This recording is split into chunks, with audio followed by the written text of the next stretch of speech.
Sziasztok! Beregszászi fűrj és nyúltenyésztő vagyok, és a mai alkalommal egy érdekességet hoztam nektek, ugyanis egy ilyen házi füstölőt, egy ilyen füstölő házikaut vagy edényt szeretnék nektek bemutatni. És el is mondom ennek az előzmény történetét, hogy miért szeretnék erről beszélni.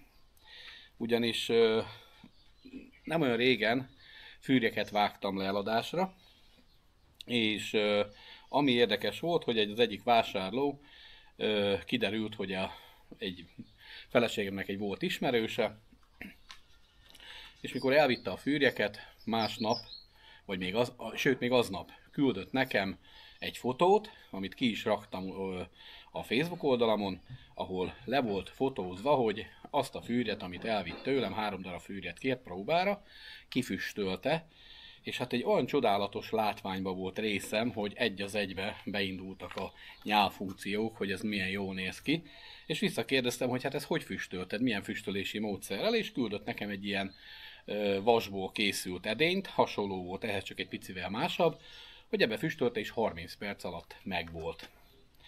Ezen nagyon meglepődtem, és belevetettem magamat az internetbe, és ugye elkezdtem utána keresgélni, nézelődni, hogy lehetne valamilyen hasonló jellegű edényt vásárolni, meg hogy mennyibe kerülne.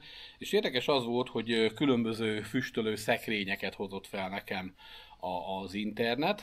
Ugye én Kárpátalján élek, tehát főleg az ukrán oldalakról is szoktam nézelődni, és ilyen kis füst szekrényeket, amik viszont igen drágák voltak, tehát ezek a fából készült, beépített hőérzékelőtől megkezdve egy csomó minden. Lényeg az, hogy egy olyan 200-250 ezer forintnál kezdődtek a normálisabb füstölők, amit már én is megvásároltam volna, ha lenne ennyi pénzem. De a lényeg az, hogy utána ráakadtam, így bedobott egy ilyen edényt, ami teljesen hasonló volt ahhoz, amit küldött nekem az illető, aki füstölte a fűrjet, és gondoltam, utána nézek. És meglepődtem az áron, mert igen jó árba találtam meg. Majd az lesz a kérésem, hogy tippeljétek meg, hogy mennyibe került ez a kis komplett kis füstölő szerkezet, és ezt fogom nektek bemutatni. Mivel ez egy különleges füstölési eljárással készül, teljesen másképp kell vele foglalkozni, és ténylegesen egy ilyen 30 perc és másfél óra között időszak alatt bármilyen hús elkészíthető meleg füstöléssel. Hát közben a kamera az kitolt velem, mert én felvettem az egészet, amikor bepakolom a húst rétegesen, illetve elindítom a tüzet, csak hát sajnos valamiért lassított módba vette fel az egészet, úgyhogy most innen folytatom. Tehát lényeg az, hogy itt a hús be volt előre már tegnap pácolva, mint említettem, már egy darázs szagolgatja is ezt a húslevet.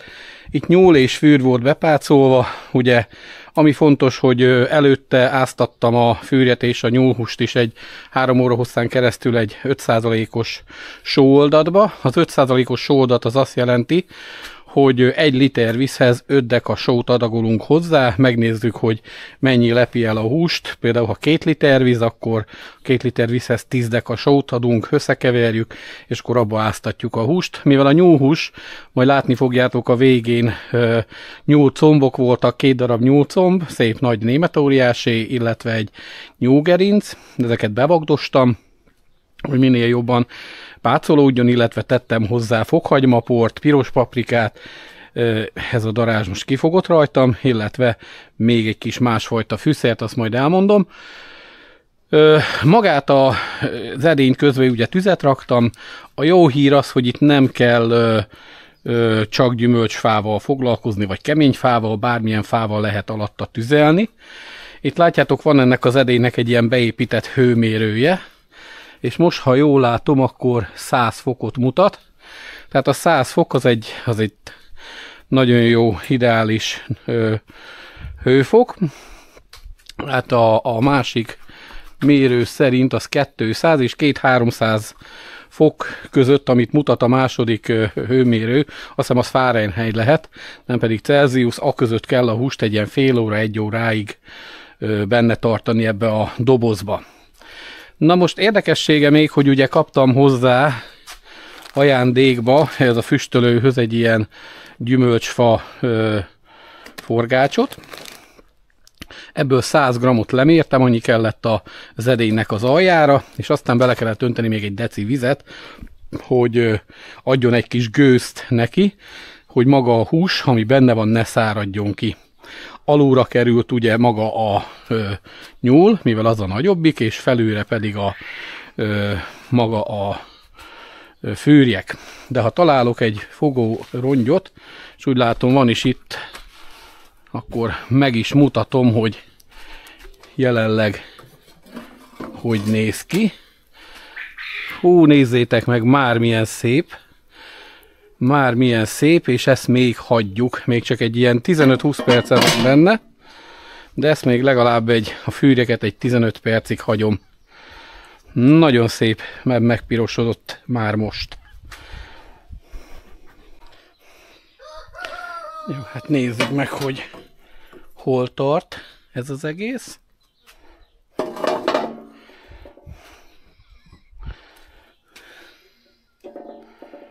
Hát a villad nagyon szépen belemegy, úgyhogy egyet ki is próbálunk.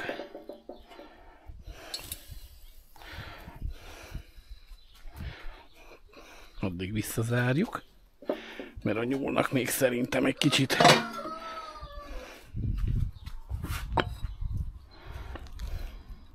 ó, gyerekek!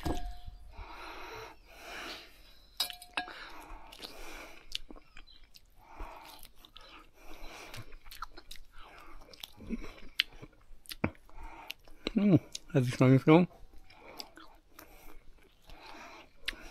De még a fűrnek is kell.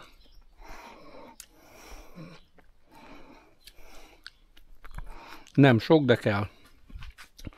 Úgyhogy ezt még visszarakjuk. Egy kicsit. Le ne szakadj.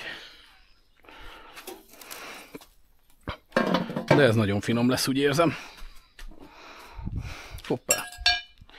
Akkor a tűzzel kell még egy kicsit foglalkoznunk. Szerintem akkor még adjunk neki. Hát közben elkészült a végeredmény. Mint látjátok, én már ki is szedtem. Nézzétek meg. Itt van a belseje, ugye ennek a füstölőedénynek, és ilyen jó néz ki. A fűrjet már meg is kóstoltam egyet, elfogyasztottam, nagyon finom volt. Talán annyi észrevételem van, hogy célszerű nem 5%-os, hanem 10%-os vagy 8%-os, legalább 8%-os sóoldatba tenni, és úgy, vagy pácba, mert egy picit utána kellett sózni, viszont nagyon különleges volt és nagyon finom. A nyulat is megkóstoltam, ugye a nyúl is nagyon finomra sikeredett. Érdemes ezt a fajta füstölési módot mindenképpen kipróbálnotok. Főzési füstölés is, egyszerre főzi, egyszerre süti és egyszerre füstöli. Hát jó étvágyat kívánok hozzá, és ha még nem vagy tag a csatornámon, vagy nem követed a csatornámat, akkor iratkozz fel minél hamarabb, és légy csatornatag. Legyen szép a napotok, sziasztok!